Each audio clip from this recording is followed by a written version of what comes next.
What is this? Just a few favorites from my collection. Rescued and stored here just before I went off-world. Take a look, if you like. I'm curious to hear your impressions. My friend is dead. Beta and Gaia are gone, and you want me to look at old paintings? Don't be so quick to dismiss the comfort we can find in art, or the insight we might gain.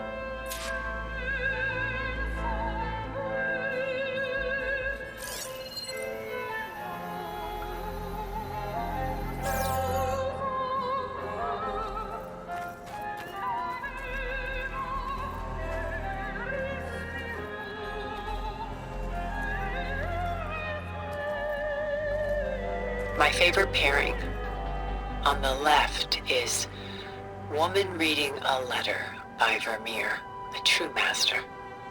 And on the right is a forgery, Woman Reading Music, which fooled experts into believing it was a priceless original. Early in my career, I became fascinated with such deceptions. Eventually, I developed scanning software that could detect fakes with unparalleled accuracy. Is that how you made enough money to buy your way onto the Odyssey? Oh no. I made my real fortune later.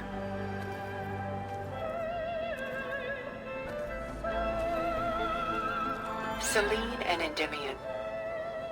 She's the goddess of the moon, whereas he's a simple shepherd. Beside her is the god of love, Cupid. So she's sneaking up on him? More like visiting him in secret. The torch that Cupid bears represents Selene's undying infatuation with him. Though the two must remain apart, her love will forever burn.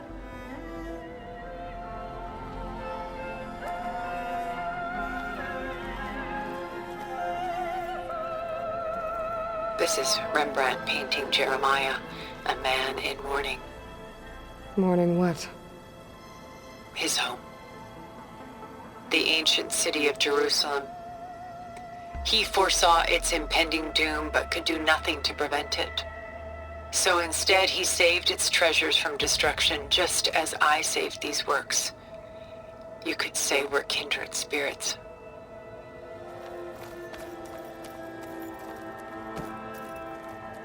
A portrait of the painter, Rembrandt's son Titus, depicted in the habit of a monk. I don't get it. Why would someone like you, with infinite resources, care about this painting of a boy in a hood? It's not the image itself, but the feeling it conveys. The face is bright and defined, but his eyes are downcast, heavy with misfortune. And the background seems to swallow all light. The painting is infused with a sense of loss. I guess I understand how the painter feels. Rembrandt's The Night Watch, by far the most famous painting my homeland ever produced. It was commissioned to honor a militia made up of influential citizens. I guess you must have been an influential citizen? In my day. But not as influential as you've been in this new world.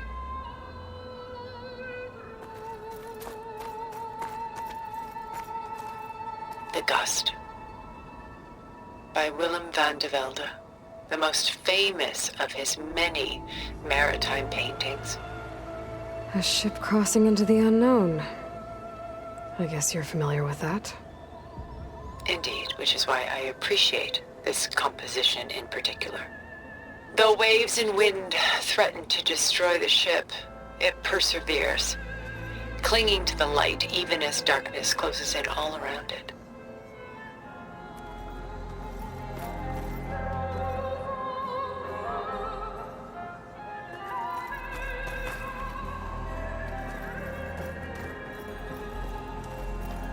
Stunning, isn't it? Paintings were the only masterpieces of my people's golden age. This is Van Vianen's Lidded Ewer, molded from a single sheet of silver. What was it for? How like Elizabeth you are. Function over form. Its practical purpose was less important than its meaning. Von Vianen created it in honor of his late brother, who himself was a famous silversmith. A memorial. Yes. Such beauty from sorrow.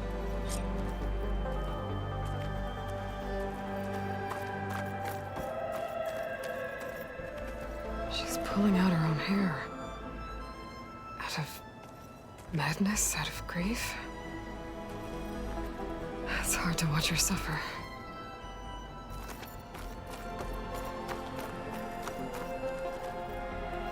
A lot of weight on his shoulders. I know the feeling.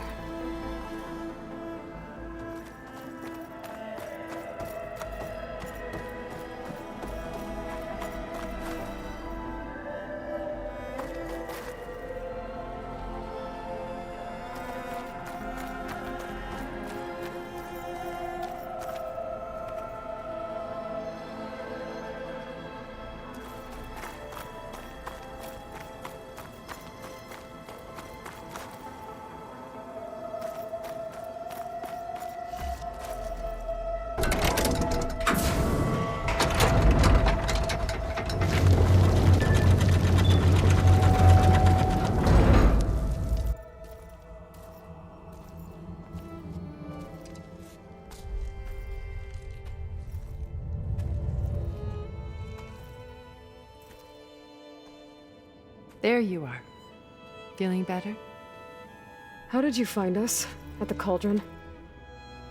And what did you do to everyone right before I passed out? All business, I see.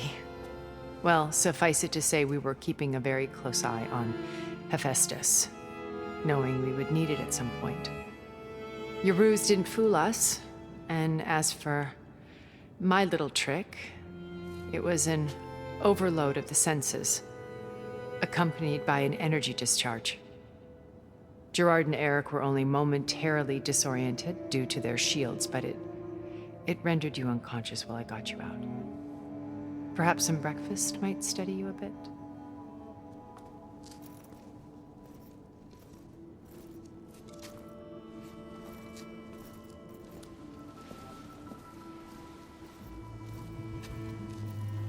This was your house. The one you recreated for beta, in the data channel you shared. How perceptive of you. Please, this way. After everything your people have done, you think I'm just gonna sit down and have a chat with you? They're not my people. They never were, and especially not now. You shot off into space with them, and lived with them for 1,000 years before coming back. So what made you suddenly turn on them? Quite simply, this. My old focus. You repaired it? But that means you've seen Incredible things. What you've accomplished in 2 decades of life.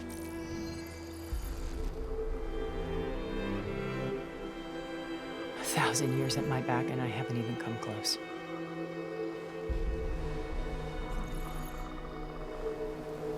I'm sorry if I invaded your privacy, but I had to.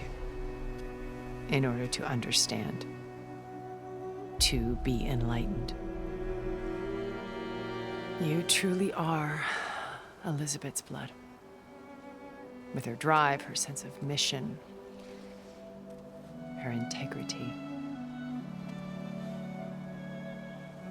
Watching all this shamed me for the company that I've kept.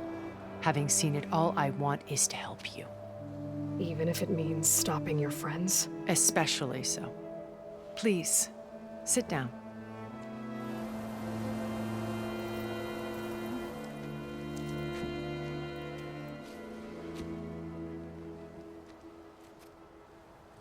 There. That's better. Now, we must recover Beta and Gaia at all costs.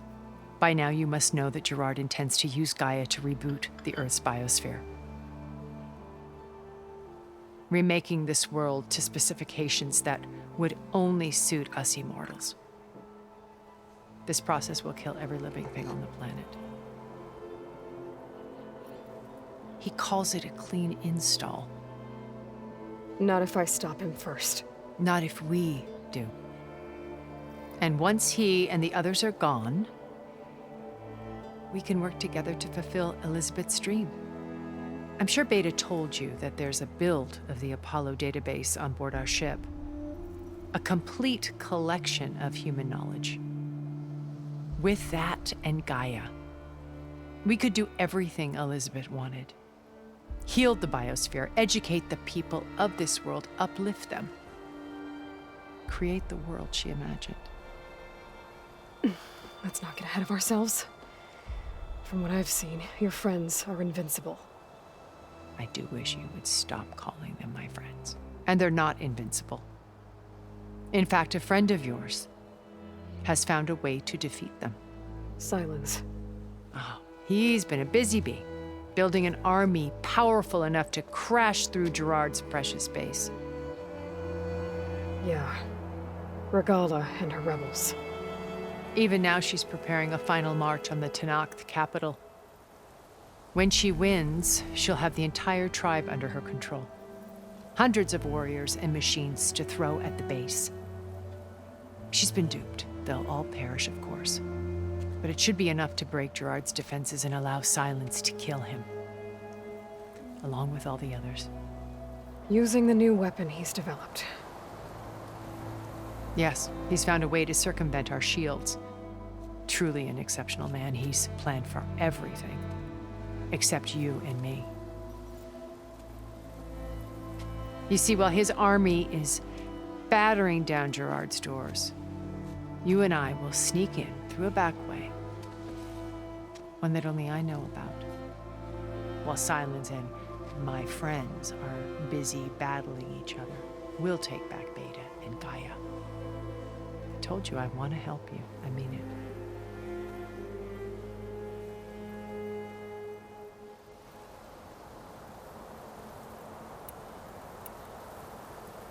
My old focus. How did you find it, let alone repair it?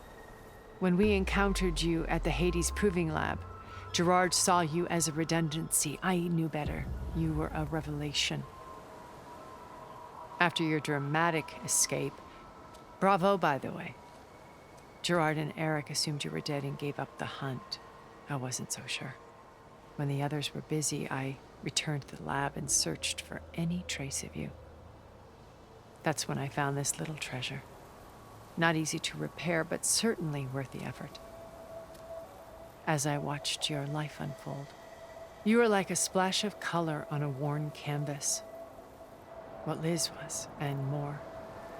Did you show it to the others? Of course not. It was your actions that inspired me to defy them. It's worth noting that if I hadn't found it and watched its contents, I wouldn't have known to save you at the cauldron. You'd be dead. So I should be grateful? If you like.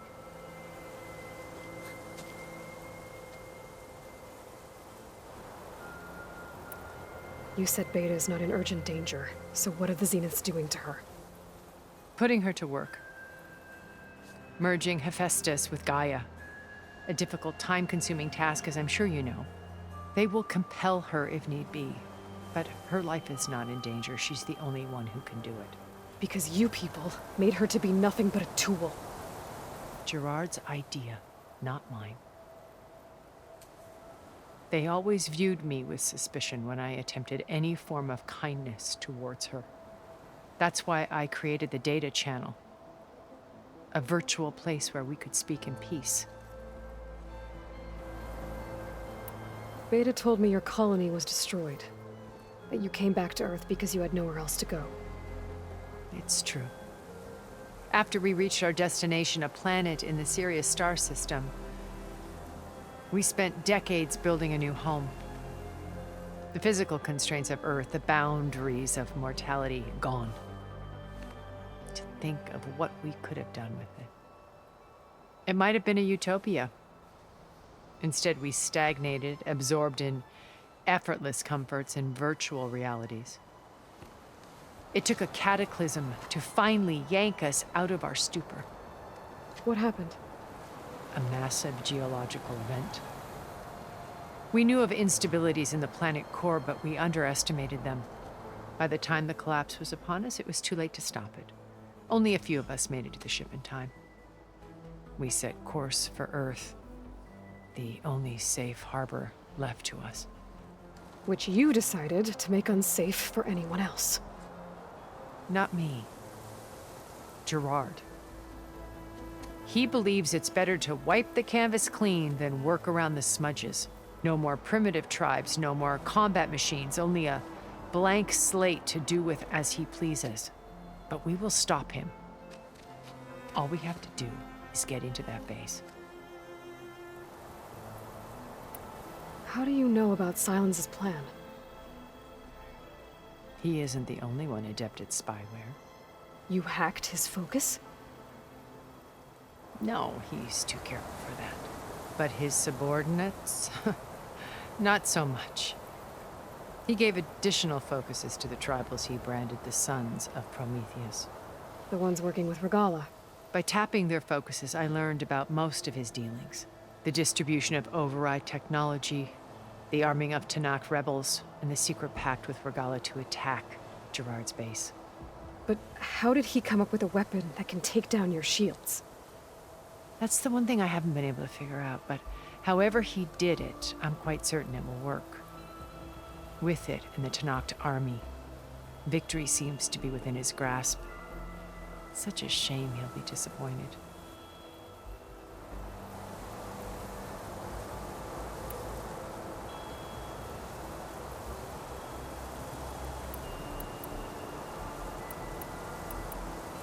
So you know all about me. What about you? What would you like to know? Well, start with your life on Earth. When I was 8, terrorists flooded my home city. Thousands drowned, my parents included. I was one of the few who survived.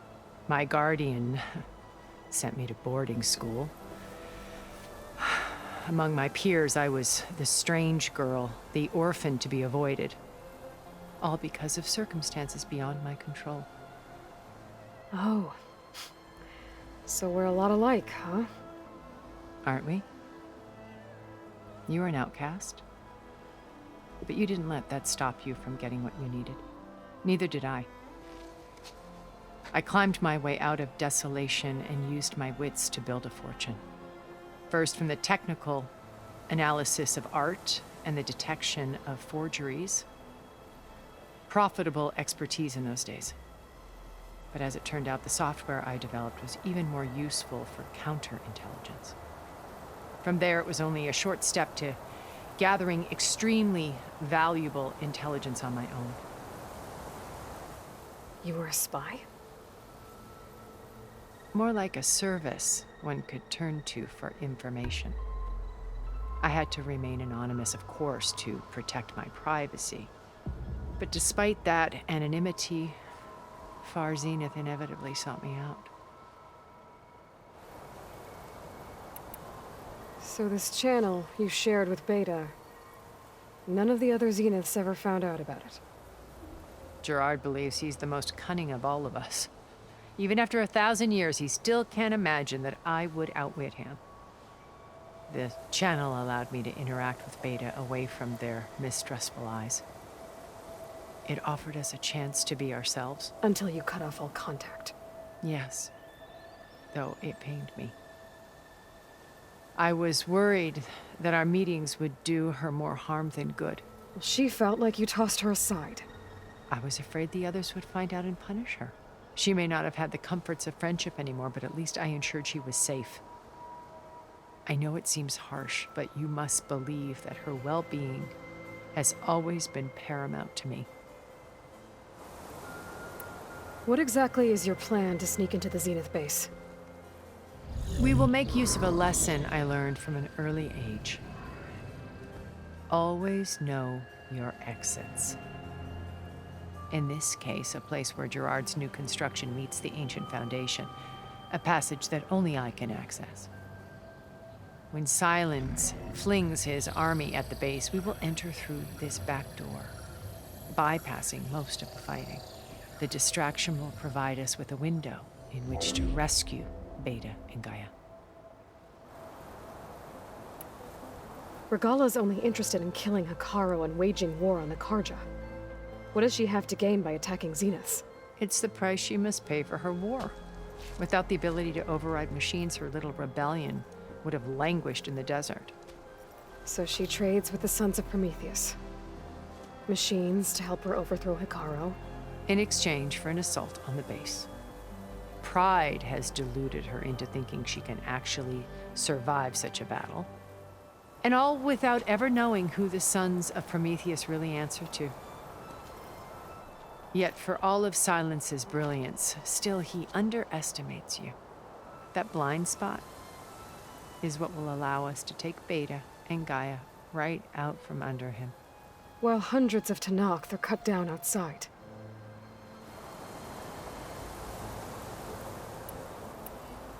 So you knew Elizabeth.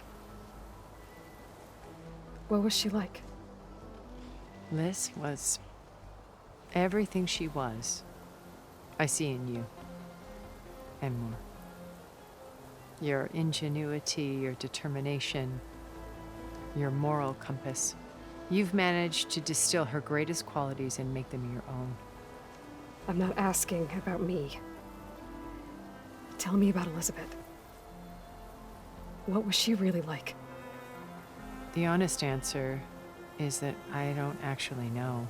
For all the time that I spent with her, she always kept a part of herself locked away. It was like that from the moment we met.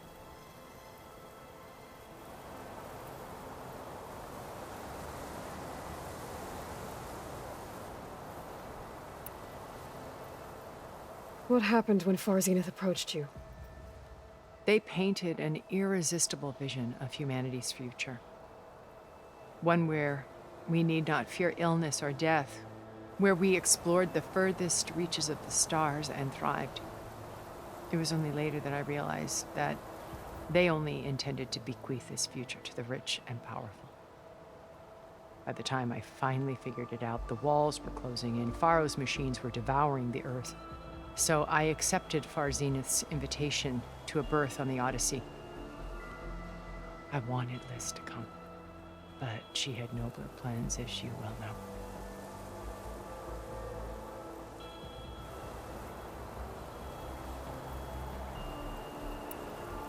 Why did you make the data channel look like this place? I built this house as a shelter to weather any storm, a safe place. Not just for me, but for the art stored below. Cultural artifacts of incalculable value. Truly some of the greatest achievements of human civilization. And you wanted Beta to see them? Yes. Her upbringing was so cold and technical. I thought if she could experience Vermeer and Rembrandt, it would bring something else into her life. A heritage every bit as valuable as the scientific and technical data being drummed into her. I'm sorry I had to cut off contact, but I'll never regret sharing this house with her. She needed its shelter even more than I did.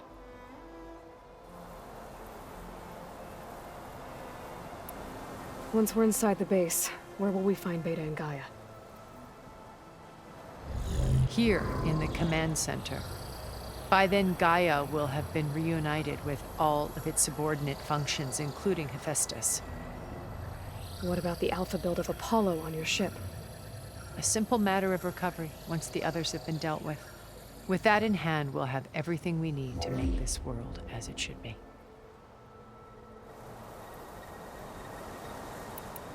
So when you met Elizabeth, she was what? Distant? Aloof? Not aloof. Not exactly. It was a summit in Paris about machine learning, a touchy subject in those days, because regulatory authorities were just starting to clamp down on AIs. Liz gave the keynote address. She had already achieved great renown for her work in automated environmental reclamation. But in her address, she was just starting to imagine the next step. An AI-driven system that wouldn't just act on its programming, but actually take responsibility for its sphere of influence. To care about life. Not just follow orders. Revolutionary stuff. I was fascinated. And I wanted to meet her for a long time. I watched her after her talk. She had spoken with such moral authority, such empathy. But after that, she retreated. I could tell she felt uncomfortable with all of her admirers. It was as if giving the talk had cost her something. I didn't want to be a pest, so I planned my approach carefully.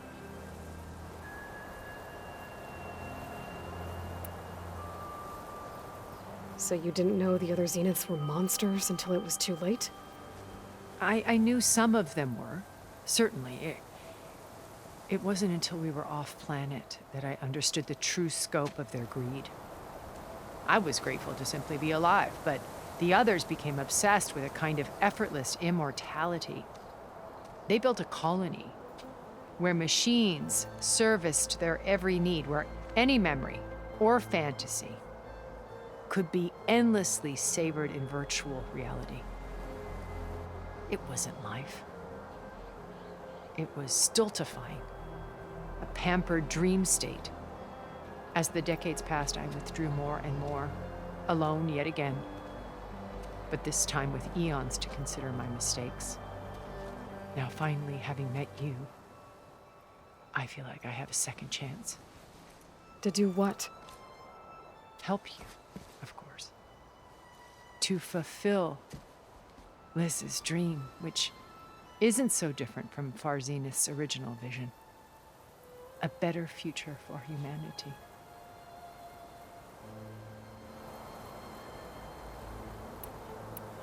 So how did you finally approach Elizabeth after her talk? I picked the right moment.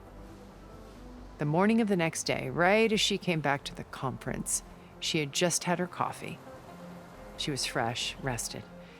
It was like she had braced herself for the onslaught of colleagues. I asked if I could walk with her, then put forth a question about her talk that I thought was intelligent.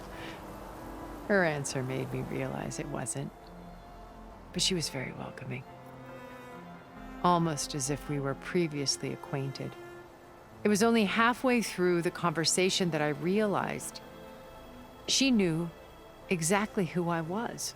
It was quite a shock to me. My business was trafficking in secrets, and I took great pains to protect my anonymity. So that was Liz, perpetually one step ahead. I came to view our meeting as a metaphor for our friendship. She always seemed to know me far better than I knew her. I guess I know the feeling.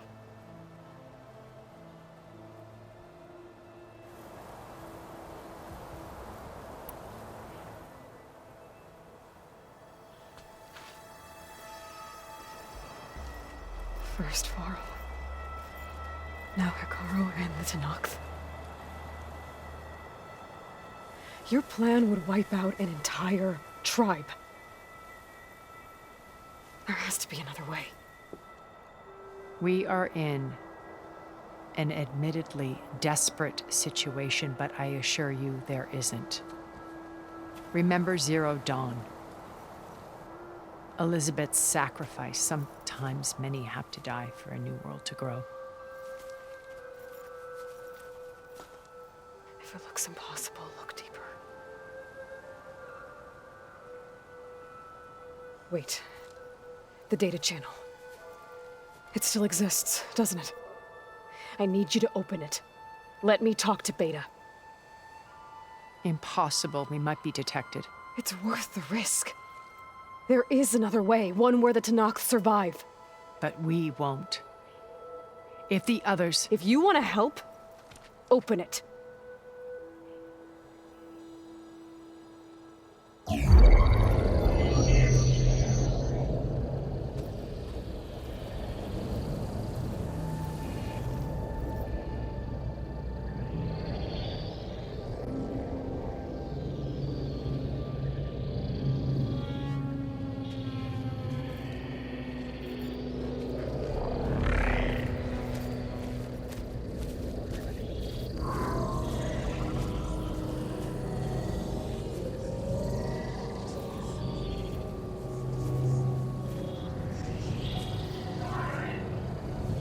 What are they doing to her?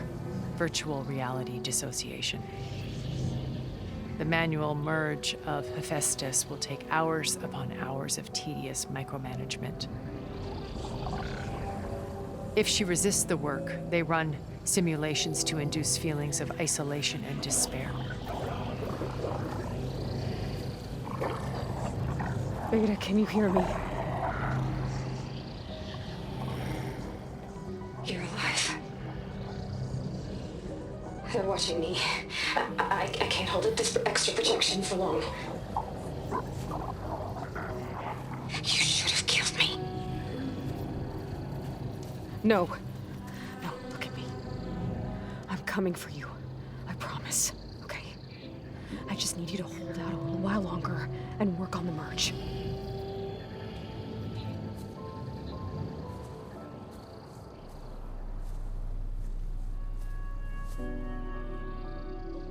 Then I think it can be done.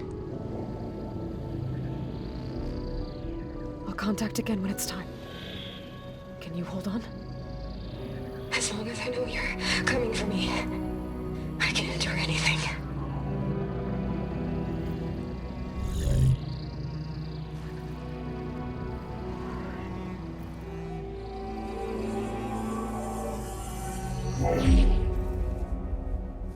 All right. I did as you asked. Now I think you need to tell me what you're planning. I'm going to take Silent's army away. I don't need it. Only the weapon he made to penetrate your shields. And how do you propose to get it? Ask him nicely? Without Regala and her rebels, he won't have a choice. We'll be his only option. Only option for what? What did you tell her? That is between me and my sister.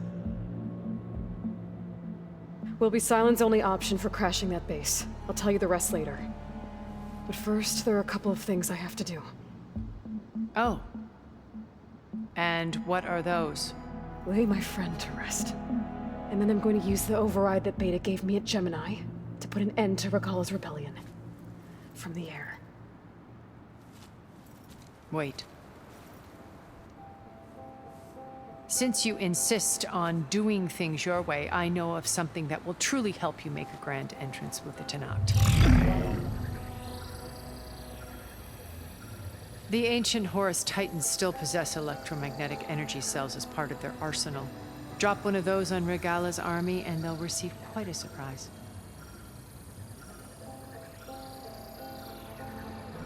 So go, do what you must. I'll come to your base if you manage to bring Silence to the table. Not if. When.